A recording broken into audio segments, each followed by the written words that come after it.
falando desse viés da insulina, não sei se você concorda comigo, parece que a insulina virou o vilão, né, da obesidade, né, de alguns anos. No final do século passado, muito se falava em função, né, da insulina gerando ali, né, potencializando o aumento da massa gorda, né, da massa de tecido adiposo, e por isso, então, chegamos a essa história de tira o carboidrato para Sim. poder cortar o efeito da insulina.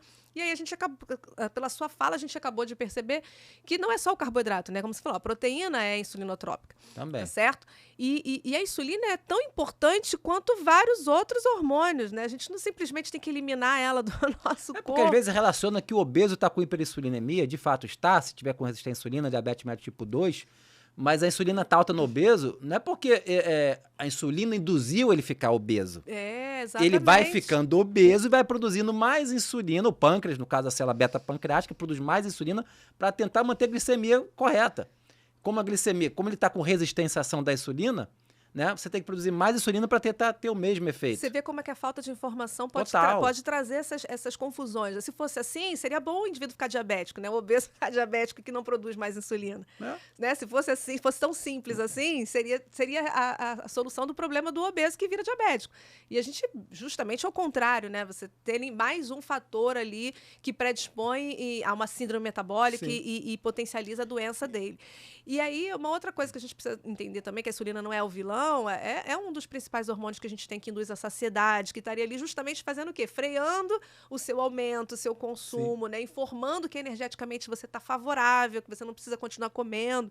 Então, o problema não é a insulina em si, Nunca mais uma foi. vez, nunca foi. A gente precisa dela, o principal hormônio anabólico que a gente tem, não só para o tecido adiposo, mas para o tecido muscular, para as ações do fígado, para as ações e contra a regulação de outros hormônios que a gente tem. Então, assim, ela é necessária, né? Então, a gente cortar os efeitos da insulina, acho que Tanto essa a que gente tem que tirar da cabeça. o diabetes mellitus tipo 1, que não produz insulina, olha quanto problema ele não tem. Exato. Justamente por não ter E não tem insulina. nada a ver com obesidade, né? Pelo Não é contrário. nada a O ver. indivíduo do diabético tipo 1, ele é justamente ele é um indivíduo que entra em fadiga mais rápido, né? Que tem um catabolismo Maior. maior, né? Tanto, incluindo do tecido adiposo, Sim. né? Então, porque quando você vê esses dois fatores, o cidadão está obeso e tem insulina alta, e quer associar direto, tá vendo? A insulina que levou ele a ficar obeso. Isso que eu estava querendo dizer.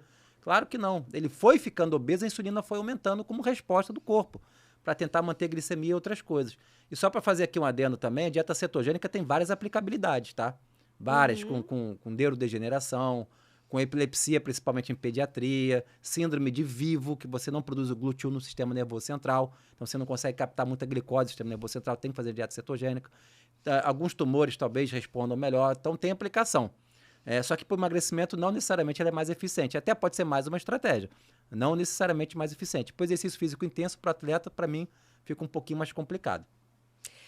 Como eu falei, a gente não está aqui dizendo que está certo ou está errado, a gente precisa entender o metabolismo, a gente precisa entender o processo para que a gente possa saber, de fato, se aquilo ali é uma situação plausível de ser utilizada, se não é uma situação plausível de ser utilizada.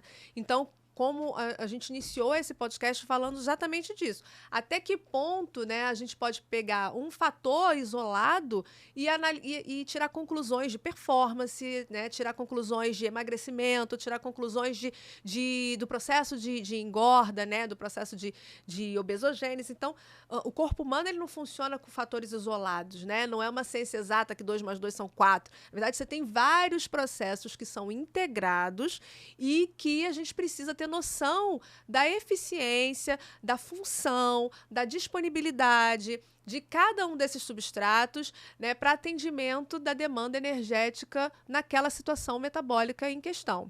Tá? Então, não é simples você analisar o que vai acontecer num determinado tipo de exercício, num determinado tipo de programa de exercício, pura e simplesmente por um substrato, né? Você tem que analisar o todo, ou seja, quem é essa pessoa que vai fazer exercício, qual é a predisponibilidade ao exercício físico que ela tem, né? Quais são os recursos energéticos no momento pré-esforço, no momento pós-esforço, o que você vai oferecer para ela de substrato energético para reposição, para regeneração, qual é o tempo de intervalo entre uma sequência de exercício e outra, entre uma sessão de exercício e outra, né? Ou seja, nesse intervalo entre uma sessão e outra, entre um dia e outro de treinamento, quais serão as estratégias de manipulação dietética que ela vai ter, para que aí talvez a gente possa começar a pensar em quais os efeitos crônicos que aquela estratégia, que aquela dieta, que aquele tipo de repouso pode oferecer para aquele indivíduo ou não.